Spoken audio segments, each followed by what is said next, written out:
the Games for Learning Summit, we're bringing together different stakeholders in the field of making great games for education. It's a unique event being co-presented by the U.S. Department of Education, Games for Change, and made possible through a partnership with the Entertainment Software Association.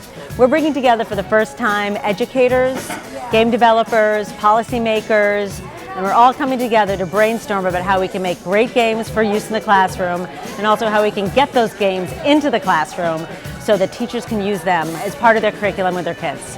We don't need to make learning fun. We need to stop making learning boring. And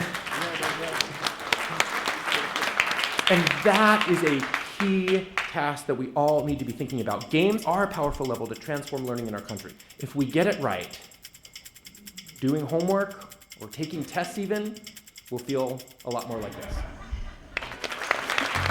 Games are powerful tools for education because they tap into some of our innate cognitive needs as learners.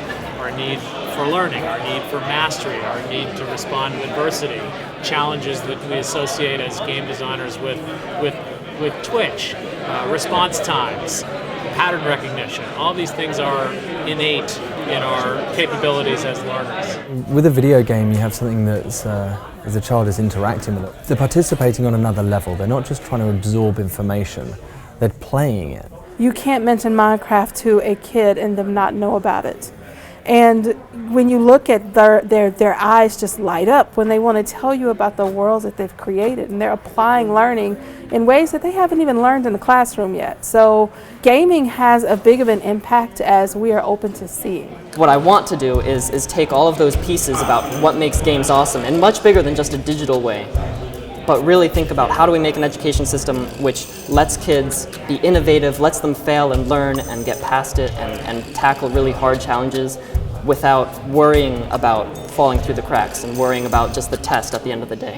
It has to be a lot bigger than that. Games are incredibly powerful for learning because of the way they give immediate feedback, and they're designed to incite human motivation and engagement. The education system doesn't let you learn through failure. It encourages you to see failure as this terrible thing that must be avoided at all costs, and not as a learning experience. And games are the opposite. They let you fail, and they let you own it and be empowered for it. I was very impressed with Rocksmith. It's the guitar learning game, but imagine that type of technology for all types of learning. You've got Microsoft here, you've got Ubisoft, you've got some ESA member companies, people who are thinking in visionary ways about the transformative power of this technology. And that, to me, is extraordinarily exciting. I'm really excited that for really the first time we're bringing together people that work in these spaces that tend to not overlap enough. And we're bringing them together and starting conversations and collaborations that I think will really lead to the transformation of education as we get new types of games built down the road. The next step is really figuring out how do we build that community so it's a lot closer together and a lot more interconnected. And getting these game designers and developers to understand that they can really contribute to our education system and that there are problems in our education system and they can have a real impact in solving this.